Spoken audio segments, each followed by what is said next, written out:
Shalom Bapak Ibu Saudara yang dikasih Tuhan. Bagaimana kabar hari ini? Saya percaya kabar kita luar biasa. Sebab Tuhan Yesus kita luar biasa.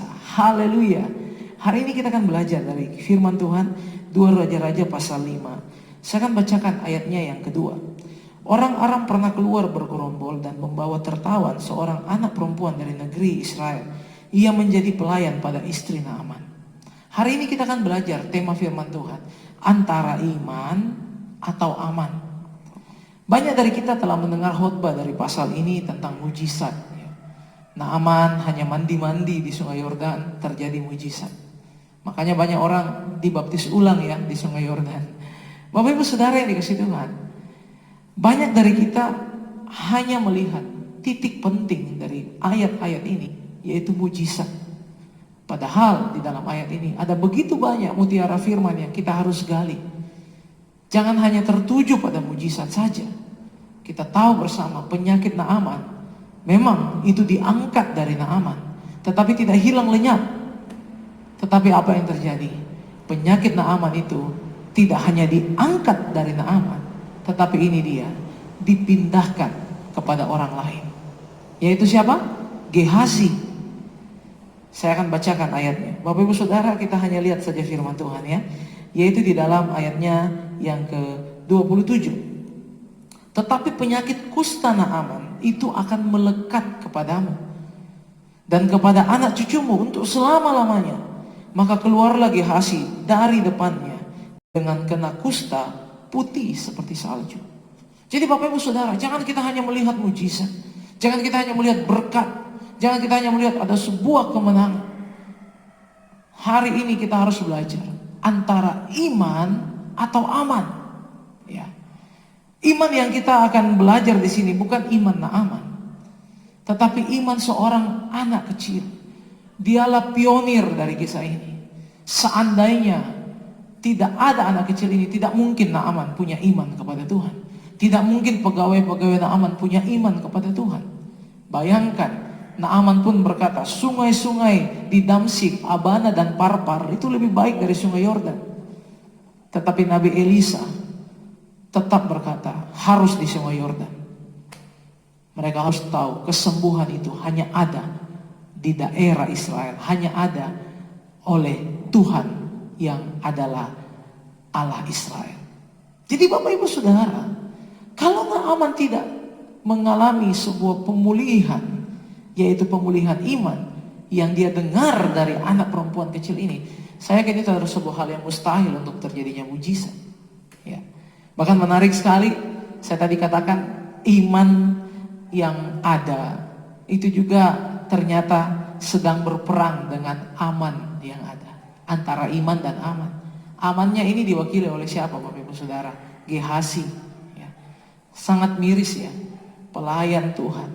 Kalau kita baca pasal 4 kemarin, Gehazi lah yang melihat mujizat demi mujizat terjadi. Minyak seorang janda, ya, Gehazi ada di sana juga. Ya, perempuan Sunem yang diberikan anak, bahkan yang kasih sebuah ide kepada Nabi Elisa supaya perempuan Sunem itu diberikan anak, itu adalah Gehazi. Gehazi katakan kepada Nabi Elisa, Nabi, ini orang sudah punya banyak kekayaan, yang dia punya, yang dia inginkan untuk dia miliki itu adalah seorang anak, karena dia belum punya anak. Ya, dan Elisa pun berkata, oke, kalau begitu Gehazi, panggil orang itu.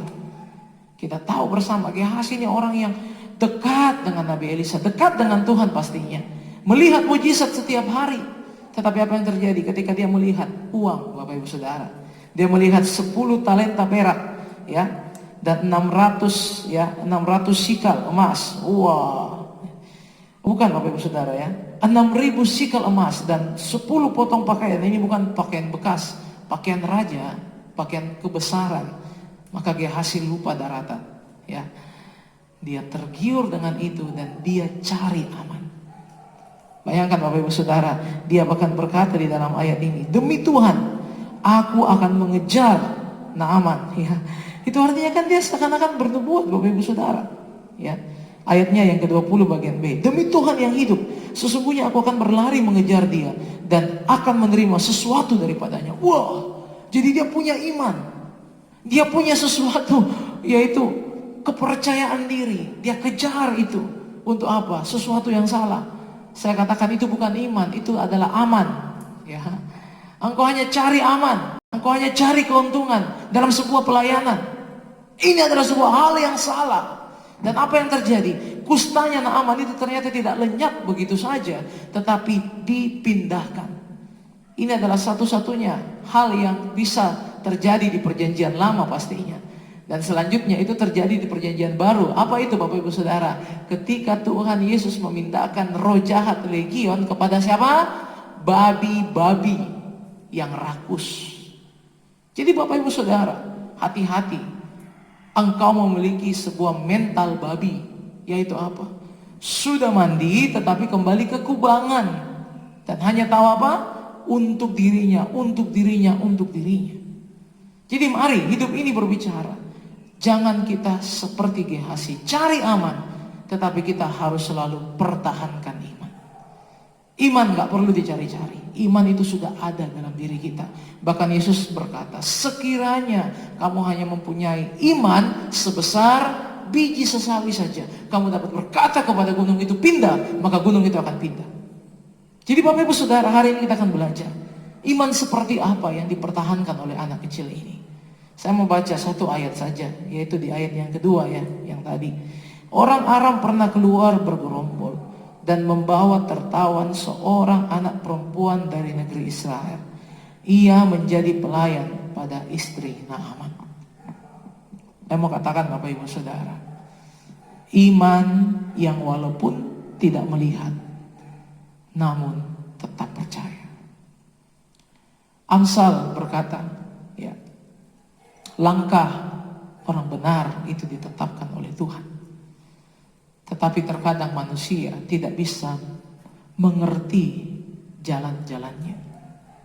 Saya percaya gadis ini, anak perempuan ini, pada awal ketika dia diculik, dia dibawa kabur, dia tidak bersalah. Saat itu tidak terjadi perang.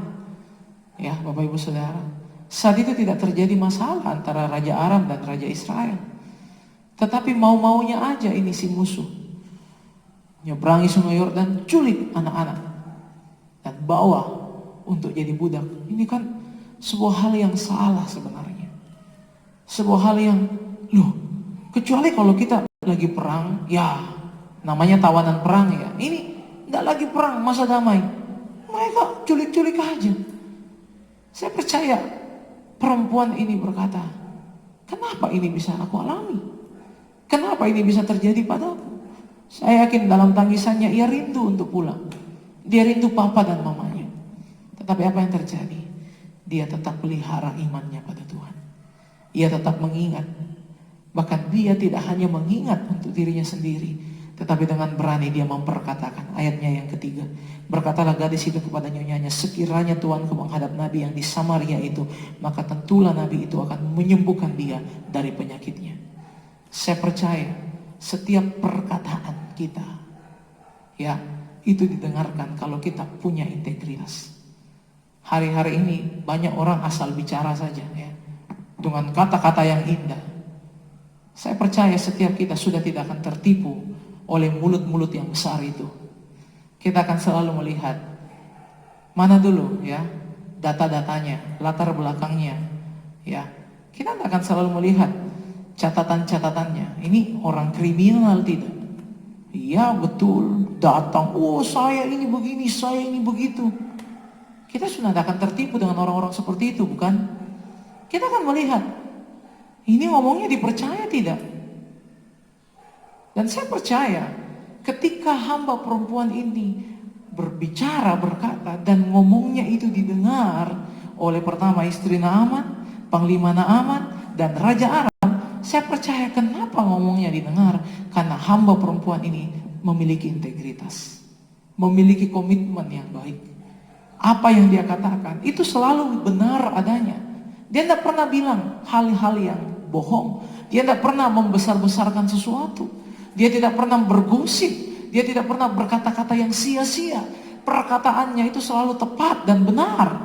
Makanya ketika dia berkata di Samaria ada nabi Tuhan, di Israel ada kesembuhan, maka semua orang percaya kepadanya. Padahal dia hanya suara kecil. Dia hanya suara yang kecil. Kalau saya boleh katakan dia suara yang sayup-sayup. Tetapi perhatikan ini, ketika itu dia perkatakan, walaupun suara itu kecil, tetapi ketika suara itu adalah suara kebenaran, maka suara itu akan terdengar sampai tempat yang jauh. Bahkan perhatikan ini, sampai ke telinga raja. Bapak Ibu Saudara yang dikasihi Tuhan, hari ini tetap pertahankan iman kita. Jangan terpengaruh dengan suara-suara yang lain. Walaupun suara kita kecil, percayalah, integritas kita, komitmen kita, apa yang kita lakukan dengan setia, itu akan menyertai apa yang kita katakan. Karena saya menyadari ya, perbuatan itu lebih bersuara daripada perkataan. Saya ulang sekali lagi ya, perbuatan itu lebih bersuara daripada perkataan. Dan hamba perempuan ini suaranya didengar dan terjadi mujizat. Bahkan hal yang indah. Apa itu Bapak Ibu Saudara? Naaman berkata kepada Nabi Elisa, terimalah permohonanku ini. Apa itu? Kata Nabi Elisa, biarlah aku dapat membawa muatan tanah, ya, sepasang bagal untuk memakai itu, agar dia di negeri Aram bisa beribadah di atas tanah Israel dan mempersembahkan korban pada Tuhan. Dan saya percaya ketika Naaman pulang, maka Naaman dan seluruh keluarganya percaya pada Tuhan. Dan hamba perempuan ini juga pasti ikut beribadah dengan Naaman. Haleluya. Hal yang indah bukan? Berbeda dengan Gehazi. Lihat mujizat hamba Tuhan, tetapi baru lihat uang yang begitu banyak. Kalau saya nominalkan Bapak Ibu, persembahan yang Naaman bawa dari Aram, ya, itu sekitar 10 miliar. Ayatnya yang kelima. Pergilah Naaman dan membawa sebagai persembahan 10 talenta perak, 6.000 sikal emas, dan 10 potong pakaian. Itu kalau dinominalkan 10 miliar lebih rupiahnya. Ya. Wah, Gehazi buta matanya. Menarik, dia hanya ambil 2 talenta perak. Tetapi Nabi Elisa berkata, dengan itu engkau sudah bisa membeli kebun zaitun, kebun anggur, kambing domba, lembu sapi, budak laki-laki, budak perempuan. Tetapi engkau akan kena kustanya Naaman. Bukan hanya engkau, anak cucumu akan kena. Jadi Bapak Ibu Saudara, dalam hidup ini pertahankan iman. Jangan suka cari aman. Kalaupun kita tidak mengerti jalan hidup ini, kita tidak mengerti apa yang Tuhan izinkan terjadi. Bila kau izinkan sesuatu terjadi, tetapi kita percaya. Ku percaya semua untuk kebaikanku. Kita percaya semuanya untuk kebaikan kita. Amin Bapak Ibu Saudara. Inilah renungan firman Tuhan pada saat pagi hari ini. Jangan suka cari aman, tetapi tetaplah pertahankan iman. Iman mengerjakan perkara-perkara yang ajaib. Apa yang kita tidak pikirkan, itu yang Tuhan akan lakukan bagi kita. Saya percaya yang Tuhan lakukan selalu yang terbaik. Demikianlah firman Tuhan. Semangat pagi, sampai jumpa di pertemuan kita yang berikutnya. Immanuel.